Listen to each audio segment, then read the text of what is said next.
Hello student, आज हम principles of accounting में dissolution of a partnership firm का सेकंड करेंगे। इसमें क्या करना है, हमें जितने भी एक्सपेंसेस हो रहे हैं रियलाइजेशन का मतलब क्या होता है, जब हम एसेट को अपने सेल करते हैं उसके बारे में। ठीक है, तो हमने लास्ट वाले वीडियो में क्या किया था, सबसे पहले हमने अकाउंटिंग ट्रीटमेंट ऑन डिसोल्यूशन किया था, मीनिंग जाना था, डिसोल्यूशन ऑफ अ फर्म क्या होती है एक्चुअल में।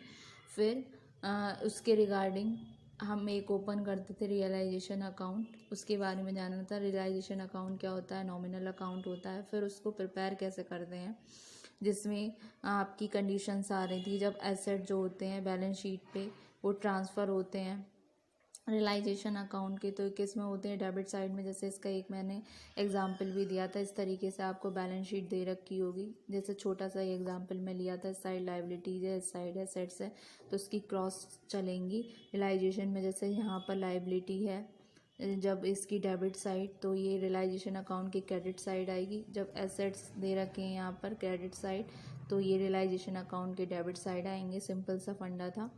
तो जितने भी एसेट थे बैलेंस शीट पे वो डेबिट साइड में आएंगे रियलाइजेशन अकाउंट के। जैसे कि इसके हिसाब से जैसे यहाँ जा रहा है ना, उसी तरीके से इसकी एंट्री क्या बनेगी, realisation account debit to name of the asset, जिसके नाम पे हो रहा होगा। ठीक है, फिर दूसरी कंडीशन आई थी आपकी, दूसरा जो हमने किया था वो था आपका, जब लाइबिलिटी जो होता है बैलेंस शीट की वो ट्रांसफ़र होती है क्रेडिट साइड में रियलाइजेशन अकाउंट की, तो वो भी उस जैसे ही था। लाइबिलिटी नेम आ जाएगा जिस लाइबिलिटी का नाम होगा, फिर टू रियलाइजेशन अकाउंट। दैन हमने रियलाइजेशन ऑफ एसेट्स किया था, इसमें होता था 3 कंडीशन थी, फॉर कैश के फॉर्म में, फिर taken by partner, then taken by creditor. Cash की फॉर्म में, इसमें cash account debit to realisation हो गया था। फिर कुछ पोर्शन पार्टनर पे कर रहा था, तो वो पार्टनर के कैपिटल को इसमें डेबिट किया गया था।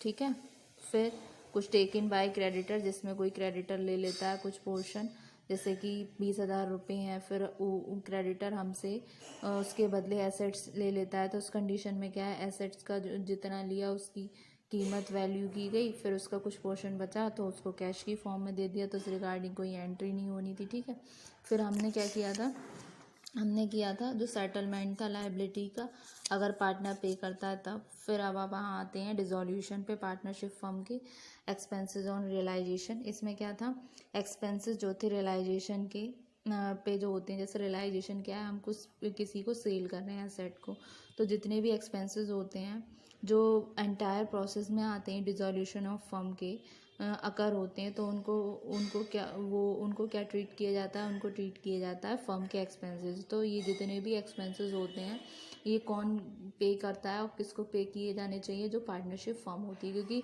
खर्चा किसके रिगार्डिंग हो रहा है, पार्टनरशिप फर्म के। जैसे कि expenses on realisation are the expenses incurred during the process of dissolution of a firm.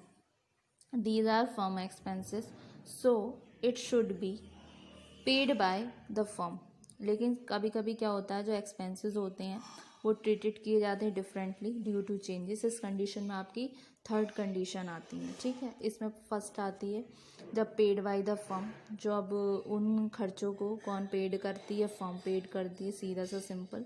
फिर सेकंड में आता है paid by partner on behalf of the firm, इसमें खर्चों को पेड कर देता है पार्टनर, किसके बिहाफ पर, फर्म के बिहाफ पर। फिर थर्ड कंडीशन आती है paid by partner for fixed amount. इसमें क्या है, एक फिक्स्ड अमाउंट दे देते हैं पार्टनर को, जैसे कि सैलरी बेसिस पे दे दिया, पार्टनरशिप डीड में जो मेंशन होता है उस बेसिस पे। तो उस कंडीशन में क्या होता है, ठीक है। तो 3 कंडीशन है इसकी, तो आइए 1 बाय 1 देखते हैं। फर्स्ट कंडीशन आती है आपकी जो कि है पेड बाय द फर्म। उस कंडीशन में क्या होगा, जब पेड बाय द फर्म होगा तो ये क्या है, खर्च हो गया, फर्म का खर्चा है ना। तो जैसा कि मैंने पिछले वीडियो में बताया हुआ था कि जो खर्चा होता है वो डेबिट साइड रियलाइजेशन अकाउंट की, ठीक है, और जितने एसेट्स होते हैं वो डेबिट साइड आते हैं रियलाइजेशन अकाउंट में, और लाइबिलिटीज़ किस में आती हैं, क्रेडिट साइड में। ठीक है, तो ये सारा क्या है, डेबिट साइड में आएगा रियलाइजेशन अकाउंट के, पेड बाय द फर्म, जो फर्म खर्चे पेड कर रही है। तो realisation account debit to cash और बैंक अकाउंट, ठीक है।